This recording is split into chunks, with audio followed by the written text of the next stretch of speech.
27% to BC. 1979 NT Ramarao ఎక్కడ? 79లో ఎక్కడ sir NT Ramarao? నేను అడుగుతున్నా, మీకు తెలుసు సార్. మండల్ కమిషన్ 1979లో వచ్చింది. బీసీలకు 27% రిజర్వేషన్. మాది అని చెప్పి చెప్పుకుంటారు సార్ అసెంబ్లీ సాక్షిగా. అంటే ఇంకా ఇది ఈనాడు జమానేనా? ఇంటర్నెట్ జమానా ఇది. గూగుల్ చేస్తే వచ్చేస్తుంది. ఇక ఆయన సార్ ఏదైతే బీసీ రిజర్వేషన్లు వాళ్ళే అని చెప్పుకుంటారు. పివి నరసింహారావు గారు 1994లో తీసుకొచ్చినటువంటి 93లో పైలట్ ప్రాజెక్టు తీసుకొచ్చినటువంటి డ్వాక్రా సంఘాలు మాయ అని చెప్పుకుంటారు. ఇక ప్రపంచంలో ఎవడు ఏం కనిపెట్టినా మాయ అని చెప్పుకోవడమేనా? మండల కమిషన్ 79లో మండల కమిషన్ తెలుగుదేశం పార్టీ ఎక్కడుంది? పార్టీ కూడా పుట్ల అప్పటికి. కానీ మాయే.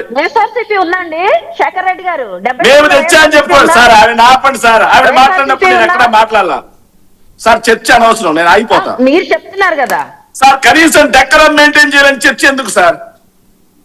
నేను మెయింటైన్ చేసా కదా. ఎక్కడైనా మాట్లాడానా? మధ్యలో నోట్ చేసుకున్నా కదా. నోట్ చేసుకొని సమాధానం చెప్పానండి సార్. మాట్లాడు. ఎస్, లేకపోతే ఎందుకు ఈ చర్చ సార్? 79లో లేకుండానే మాది అని చెప్పి చంద్రబాబు నాయుడు గారు అసెంబ్లీ సాక్షిగా పచ్చబద్దాలు మాట్లాడుతున్నారంటే ఇంకేమనాలి? ఇక సార్ బీసీల గురించి ప్రేమ వచ్చేసింది సార్ చంద్రబాబు నాయుడు గారికి. సార్ నేను అడుగుతున్నాను సార్, డీబీటీ నాన్ డీబీటీ ద్వారా 1,70,000 కోట్ల రూపాయలు ఏదైతే బీసీలు ఖర్చు చేసింది మేము, చంద్రబాబు నాయుడు గారు ఎంత ఖర్చు చేశారో 14 నుంచి 19 మధ్య ఎంత చేశారు, ఇప్పుడు 2024 నుంచి 26 మధ్యలో బీసీల అభివృద్ధి సంక్షేమం కోసం బీసీ కార్పొరేషన్ ద్వారా ఎంతెంత ఏ ఏడాది ఖర్చు చేశారో తెలుగుదేశం పార్టీ వాళ్ళు చెబితే వినడానికి సిద్ధంగా ఉన్నా. బీసీ మంత్రులు జగన్మోహన్ రెడ్డి గారి కేబినెట్ లో 11 మంది, చంద్రబాబు నాయుడు గారి కేబినెట్ లో 8 మందే. 11 మంది మా కేబినెట్ లో, 8 మందే చంద్రబాబు నాయుడు గారి కేబినెట్ లో. ఇక బీసీలకు రాజ్యసభ సార్ జగన్మోహన్ రెడ్డి గారు నలుగురిని పంపించారు. బీసీ హక్కుల కోసం పోరాటం చేసిన ఆర్ కృష్ణయ్యని నేరుగా రాజ్యసభ పంపించాం మేము.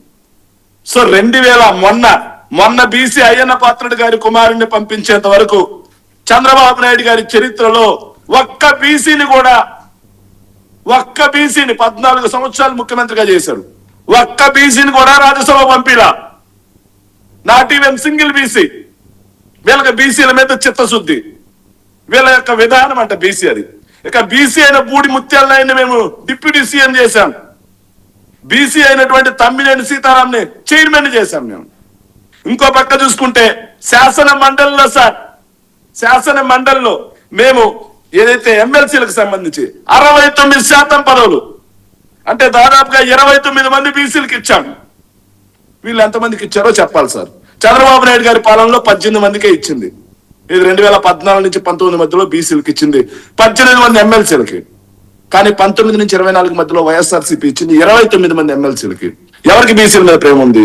ఇక సార్ మేము 2019 స్థానిక సంస్థల ఎన్నికలకు సంబంధించి 2020 డిసెంబర్ 8వ తారీఖున పంచాయతీరాజ్ ఎన్నికలతో సహా స్థానిక సంస్థల ఎన్నికల్లో 35% బీసీలకి రిజర్వేషన్ అమలు చేసేలా GOMS నంబర్ 176 తీసుకొస్తే ఆ 176 అమలు కాకుండా బిర్రు ప్రతాప్ రెడ్డి అని చెప్పి తెలుగుదేశం పార్టీకి చెందినటువంటి లీడర్ కర్నూలు, ఆయన చేత సుప్రీంకోర్టులో కేసు వేయించి బీసీల యొక్క రిజర్వేషన్ ఆపించింది ఎవరు? 35% రిజర్వేషన్ GO 176 తీసుకొచ్చింది ఎవరండి? వైఎస్ఆర్ కాంగ్రెస్ పార్టీ. చంద్రబాబు నాయుడు గారు అప్పటి వరకు ఎందుకు తేలేకపోయారు? తెచ్చిన దాన్ని బిర్రు ప్రతాప్ రెడ్డి అనే అతని చేత సుప్రీంకోర్టు వరకు వెళ్ళి క్యాన్సిల్ చేయించారు. సుప్రీంకోర్టులో కూడా ఆ రోజు వైఎస్ఆర్ కాంగ్రెస్ పార్టీ పోరాటం చేసింది.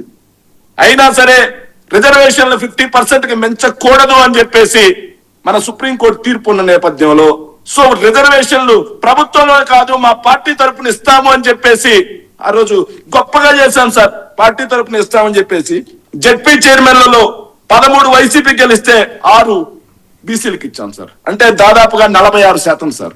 ఇవి కాకుండా 87 మున్సిపాలిటీల్లో 84 వైసీపీ గెలిస్తే 44 చైర్పర్సన్స్, అంటే దాదాపుగా 53% బీసీలకు ఇచ్చాం సార్. ఇంకా 14 కార్పొరేషన్స్ లో 9 చోట్ల మేయర్ పదవులు ఏదైతే మేము బీసీలకు ఇచ్చాం సార్, అది దాదాపుగా 64% సార్. ఇక బీసీలకు సంబంధించి 34% రిజర్వేషన్ ని బిర్రు ప్రతాప్ రెడ్డి చేత ఆపించిన వాళ్ళే ఈ రోజే చంద్రబాబు నాయుడు గారి చరిత్ర ఇది. ఈ రోజు 35% అన్నారు కదా, వైఎస్ఆర్సీపీ వాళ్ళు కేసు వేసి ఆపిస్తారని చెప్పి తప్పుడు ప్రచారం. బిర్రు ప్రతాప్ రెడ్డి ఏ పార్టీ అయ్యా? బిర్రు ప్రతాప్ రెడ్డి ఏ పార్టీ? సమాధానం చెప్పాలి తెలుగుదేశం వల్ల. బిర్రు ప్రతాప్ రెడ్డి గారు తెలుసో తెలియదా తెలుగుదేశం వాళ్ళకి? మనం ఏం చేయలేం సార్. సో ఇవి కాకుండా సార్, సో చంద్రబాబు నాయుడు గారు బీసీలకి మేము చెప్తున్నాం సార్, చంద్రబాబు నాయుడు గారు 2014 నుంచి 19 మధ్యలో బీసీల యొక్క అభివృద్ధి సంక్షేమం కోసం బీసీ కార్పొరేషన్ ద్వారా ఖర్చు చేసిన నిధులు 13,600 కోట్ల రూపాయలు మాత్రమే. కేవలం 13,600 కోట్ల రూపాయలు మాత్రమే. ఇది బడ్జెట్ కాగ్ లెక్కల ప్రకారం తీసినటువంటి లెక్క ఇది. ఇక అదే జగన్మోహన్ రెడ్డి గారు బీసీల సంక్షేమం కోసం ఓన్లీ బీసీ కార్పొరేషన్ ద్వారా 1,28,809 కోట్ల రూపాయలు ఖర్చు చేశాడు. కోవిడ్ లాంటి కష్టకాలం ఉన్నా సరే. ఇప్పుడు చంద్రబాబు నాయుడు గారి సర్కార్ ఈ 2 సంవత్సరాల్లో 7,000 కోట్ల రూపాయలు మాత్రమే బీసీ కార్పొరేషన్ ద్వారా. శేఖర్ రెడ్డి గారు, మీ లెక్కలు ఎవరికి బీసీల మీద ప్రేమ ఉంది? సరే, మీ లెక్కలన్నీ బాగున్నాయి, కానీ ఇవన్నీ అసెంబ్లీలోకి వచ్చి మాట్లాడితే ప్రయోజనం ఉండేది. అంటే డిబేట్ లో మాట్లాడకూడదు. మాట్లాడండి. అసెంబ్లీలో మాట్లాడటానికి ఒక అద్భుతమైన వేదిక ఉన్నప్పుడు మీరు వినియోగించుకోలేకపోవటం అనే దాని మీద ఖచ్చితంగా దాని మీద దృష్టి ఉంటుంది. రెండో అంశం వినండి. మీకు ఖాళీ ఉన్నప్పుడు, తీరిక ఉన్నప్పుడు పాండవ వనవాసం సినిమా చూడండి. అక్కడ 2 క్యారెక్టర్ల మధ్య ఒక సుదీర్ఘమైన సంభాషణ జరుగుతుంది. ఆ రెండో క్యారెక్టర్ సార్, నేను మాట సార్, మేమే చర్చకు వచ్చేది ఏదైతే టీవీ కార్యక్రమాల్లో చర్చలకు వచ్చేది చర్చలో మాట్లాడడం కోసం. అవతల పార్టీ వాళ్ళు చర్చకు వచ్చేది మేము అడిగిన ప్రశ్నకు సమాధానం చెప్పడం, మమ్మల్ని ప్రశ్నించడం కోసం. సో ఎక్కడ చర్చ ఇక్కడ చేయాలి. ఇక్కడ అడిగిన ప్రశ్నకు మీరు అసెంబ్లీకి రండి చేస్తామంటే దీన్ని ఏమనాలి? కావాలి కదా. మేము ఇక్కడ అడిగాము, మీకు దమ్ముంటే మీకు సబ్జెక్ట్ ఉంటే ఏం సమాధానం చెప్పండి. ఒక సివిలియన్ గా, ఒక ఓటర్ గా నేను కూడా అంటానండి, శాసన మండలిలో మా